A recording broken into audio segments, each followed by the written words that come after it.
এবারের বিধানসভা ভোটে কোন ইস্যু সব থেকে বড় ফ্যাক্টর বলে মনে হয়, ধর্ম নাকি এসআইআর? মেন তো ধর্ম, এ ব্যাপারে কোনো সন্দেহ নেই। আর এসআইআর করেও কিছু পারবে না, কারণ মমতা ব্যানার্জি, অভিষেক ব্যানার্জি এত রাইট টাইমে অ্যালার্ট করেছিলেন।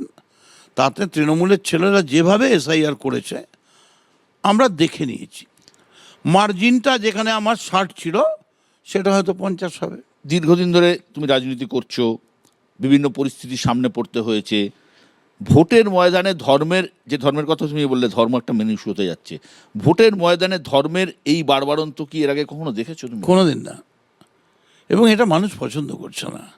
কোলাকুলি করতে চায় হিন্দু মুসলমান, ধর্মের বিভাজন কেউ চায় না, মানুষ শান্তি চায়। তাহলে ধর্ম কি করে রাজনীতির সাথে যুক্ত হবে? কিভাবে তুমি দেখছো ধর্মটাকে? তোমার একটা কথা বলি, এটা প্রতিফলনটা দেখতে পাবে ভোটের দিন। কোনো মানুষকে দেখে বুঝতে পারবেন না কাকে ভোট দিচ্ছে। যে ধর্মের কথা বলে ঢুকবে সে গিয়ে গিয়ে পুরো এই ধর্মের পলিটিক্সের বিরুদ্ধে ভোটটা দেবে, কিন্তু সে এক্সপোজ হবে না, কারণ সন্ত্রাস আছে, স্বৈরাচার আছে। আমি তোমায় বলছি, ধর্মের বিরুদ্ধে, ধর্মের নামে যে পলিটিক্স, না मैं হিন্দু না मैं মুসলমান, সবসে পহলে मैं एक इंसान।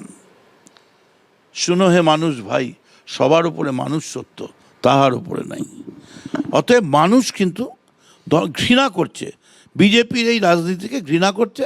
দুঃখের বিষয়, আর তো কোনো পার্টিও, সিপিএম পার্টি একটু চেষ্টা করুক, খাটাখাটনি করুক, দৌড়োদৌড়ি করুক। তোরা এতদিনের পার্টি, 34 বছর ক্ষমতায় ছিলিস, তোদের একটা দায়িত্ব নেই? এই এত বড় এসআইআর গেল, একবারও মুখ দেখালি না। এখন এসে রাস্তায় এসে বলছিস চোখে চোখ, মুখে মুখ, কানে কান, এইসব কী হচ্ছে এগুলো? তুমি নিজেও তো বেশ ধার্মিক, মন্দিরে পুজো না দিয়ে কোনো কাজই করো না, সম্ভবত জগন্নাথ দেবের এ পড়ে আছো না? হ্যাঁ, এটা হচ্ছে শীতলা মা, তারপরে তোমার মানে একসঙ্গে অনেকগুলো মায়ের পুজো। কালী মা সেইখানে তার মাথা থেকে খুলে দিয়েছে আশীর্বাদ দিয়ে। আর তারপর আমি তো দক্ষিণেশ্বরে থাকি, রোজই মা ভবতারিণীর এই লাল চূড়নি আমরা পেয়ে থাকি। তবে সেই অর্থে আমি যে খুব ধার্মিক, মানে আমি বক ধার্মিক নই আর কি।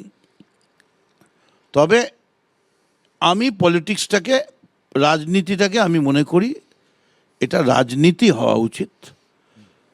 আসুন না, সিপিএম বিজেপি সারা ভারতবর্ষের সব স্টেটকে ফেলুন আর মমতা ব্যানার্জিকে ফেলুন, মানুষকে প্রশ্ন করুন যে উন্নয়নের প্রশ্নে কে এগিয়ে আছে। সবাই মমতা বন্দ্যোপাধ্যায়কে চাইছে। এই ধর্মের রাজনীতি নিয়ে যখন কথা হচ্ছে তখন একজনের নাম না করলেই নয়, তার নাম হুমায়ুন কবির, তোমার বন্ধু। তিনি মুর্শিদাবাদে বাবরি মসজিদ বানাচ্ছে, নতুন নিজে পার্টি তৈরি করেছে। এর মধ্যে কথা হয়েছে নাকি?